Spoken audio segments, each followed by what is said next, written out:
Yeah, so 2011 is over. 2012 is now just over a month old, and so how's your new year doing, nuclear industry? In the best of the rest of the news, earlier this week, California's San Onofre nuclear power plant had to be unexpectedly shut down after radioactive water was discovered leaking out of the plant's Unit 3 reactor.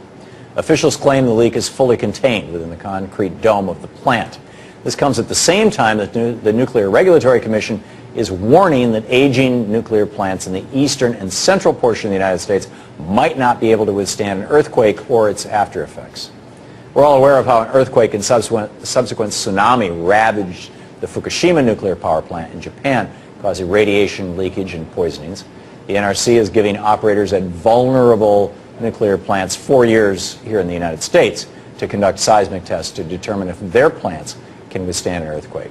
However, nuclear energy critics argue that the NRC is moving too slowly to address the threat to the nation's nuclear plants, and that as a result there is the possibility of a Fukushima-level disaster happening in the United States.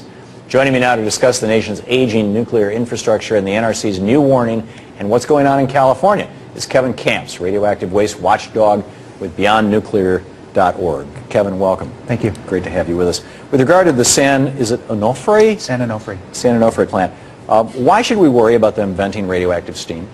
Well, any exposure to radioactivity carries a health risk. The higher the dose, the greater the risk, but these risks accumulate over a lifetime.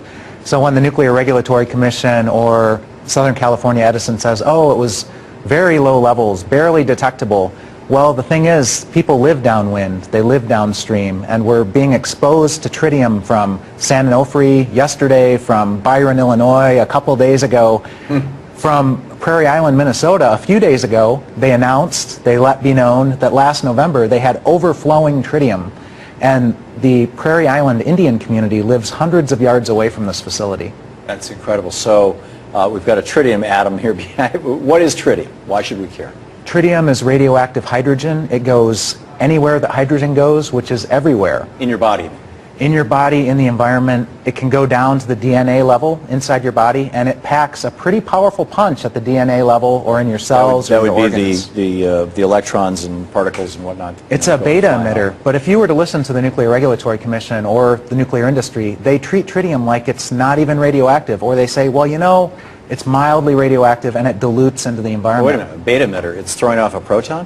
It's a beta emitter, and at those intimate levels it does significant health damage. It's a clinically proven cause of cancer, birth defects, and genetic damage. Right, I mean that would knock, if it hit DNA, it could knock one of the amino acids right out of the chain and put a hole in it. And the reason that, you know, these are leaks, these are steam generator leaks of radioactive tritium, steam into the environment as they try to get these things back under control. But they allow these tritium releases on a regular basis by permit because they can't filter it out.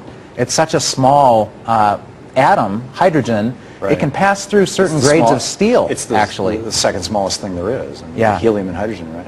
And so, yeah, they're having these leaks, but they let this be discharged into the rivers, into the oceans, into the air on a regular basis, and it's doing its health damage downwind and downstream. That's incredible. And so there's no way to filter it, there's no way to stop it, there's no way to block it, and so they just say, don't worry, be happy. Do they even bother to detect it?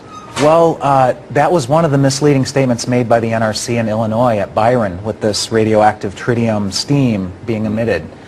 That was because of a fire. And in that case they said, hey, we know that the tritium levels aren't high because the radiation monitors aren't picking it up. Well, a group that we work with called Nuclear Energy Information Service did an immediate FOIA to the state, and the state of Illinois said, we don't have monitors on site that can detect tritium. We have to send that out to a lab. So we don't know what the levels are yet. So the deception is just all too commonplace. So they don't even monitor for this stuff because there's no way to filter it out. So they're all. So well, they do some monitoring, they do sampling, but it takes time to get the results back. So when they said it's all safe, you can't say that a radioactivity release is safe. That's a misnomer. There's no safe level of exposure to radioactivity. Right. They've done a cost benefit and they've decided it's acceptably risky. Right, yeah, in their opinion. Shirt off X-ray porno scanners. They know that 100 Americans are probably going to get cancer from them. Well, that's worth not having a terrorist incident. New lid steam generators. What's the deal with this? This is a San Onofre? Well, The amazing thing about this steam generator tube rupture at San Onofre is that this is a new steam generator. These are just over a year old, and they have defects, and they're failing. These were supposed to last like 25 years. It's just over a year old. So we're seeing the same thing at 3 Mile Island. We're seeing the same thing at Arkansas Nuclear 1. Brand new steam generators. These are major organ transplants. The old ones were too degraded to keep using. Right. So they put new ones in, and these are failing. So these decades-old reactors... Where are these things made? Well, the one at San Onofre, I don't know for sure, but the one at 3 Mile Island and Arkansas Nuclear 1, that's a French product. That's Areva of France that supplied those steam generators. And they're not working here. These, you mentioned lids. Brand new lids from a company called Babcock & Wilcox Canada have been installed on 6 reactors, but we know from the Palisades reactor in Michigan that their brand new lid from the same factory is defective.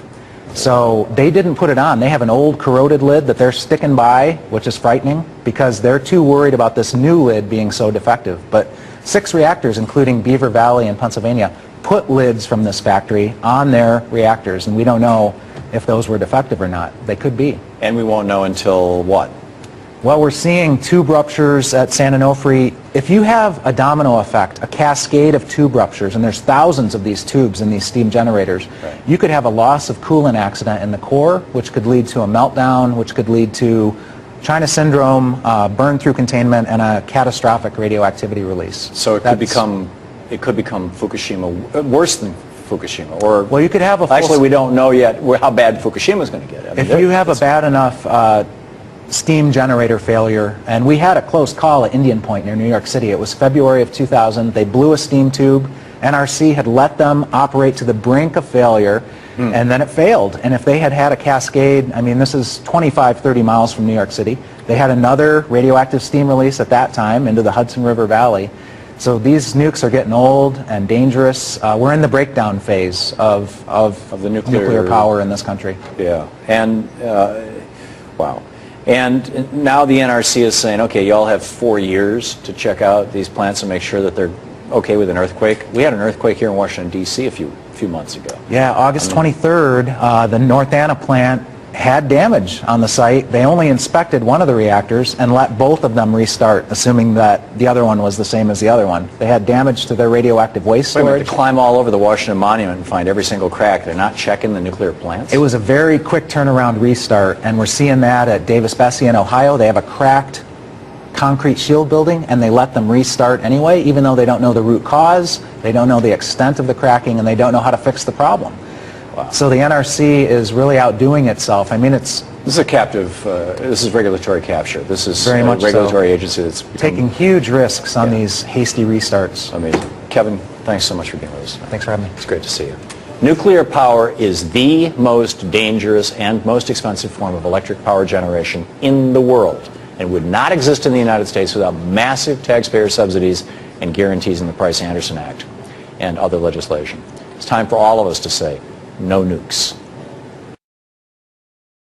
But I want to talk about domestically, as I often do, because whether we want to talk about an incident in Wolf Creek that caused that reactor to shut down because of a loss of power, or Byron, Illinois, which also had to scram one of its reactors because external power was lost because of a fire that they actually couldn't find. So that one's still under investigation. That just happened at the beginning of this last week. Lots of the typical unusual events that we saw countless weeks last year, almost every week, somewhere, somehow. You need electric power to safely generate electric power if you want to go nuclear. But the one I really want to talk about this week, the one that really just, gets you all hopped up, is San Onofre. San Onofre in California had to shut down its Unit 3. There are Unit 2 and Unit 3. Unit 1 has been offline for a very long time. It's been decommissioned, in fact. But there are 2 reactors at San Onofre, Unit 2 and Unit 3, and they had to scram Unit 3 because sensors were set off to a radioactive leak. As it turns out, they discovered there was indeed a leak of radioactive water in a building that wasn't the containment building, but an auxiliary building, a building that had doors and people going in and out of them. and that caused them to shut that down. It's a leak in a tube in the loop that powers the turbines. It's not the loop that goes through the reactors, but as I explain at great length in the story today, that doesn't mean it's not radioactive, because tritium, radioactive hydrogen, very tiny molecules, teeny tiny molecules, and they can go from one loop to the other loop. Turbine steam is still itself, to some degree, radioactive, and some of that water leaked.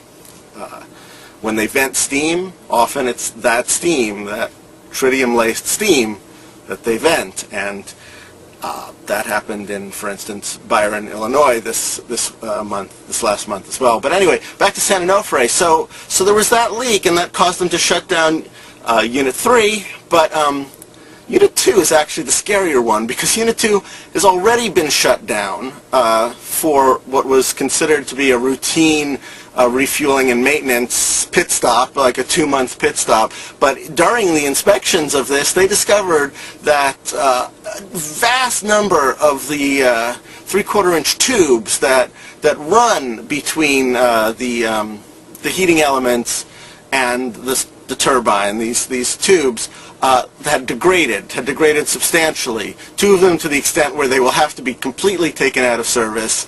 60-something of them degraded by at least 20%. Another 800, I think, have degraded by like 10%. Now, these tubes, I know that these facilities were opened in the early 80s, but these tubes are almost brand new. In 2009 and 2010, all of these tubes were replaced. They did a complete makeover, San Onofre home makeover special edition. I'm screwing that one up.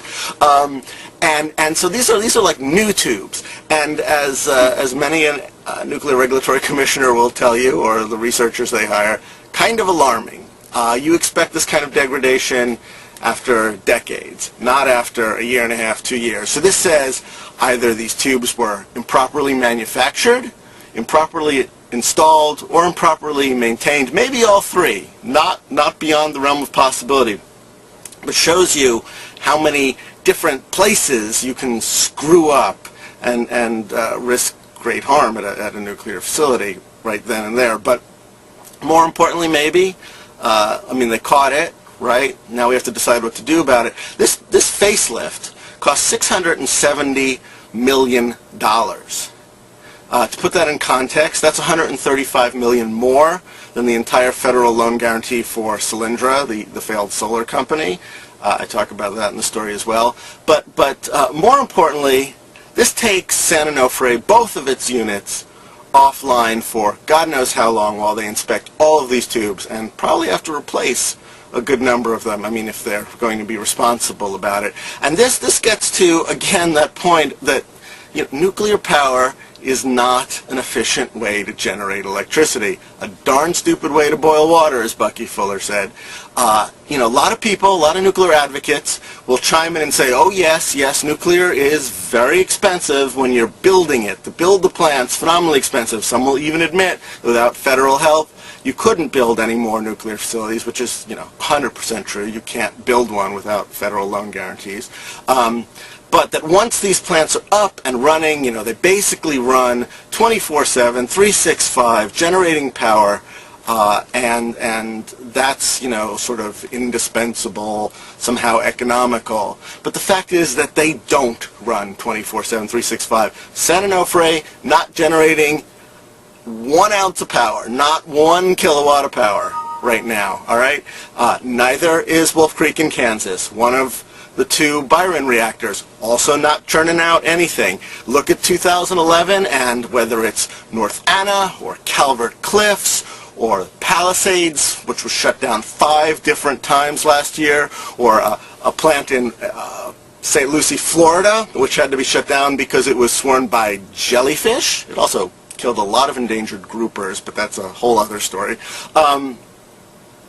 Or perhaps the Crystal River plant, which is one of America's prize nuclear facilities. It hasn't generated 1 kilowatt in almost 2.5 years, and probably won't, even under best case scenario, until 2014. assuming they can find $2.5 billion to fix the thing, because it's that broken.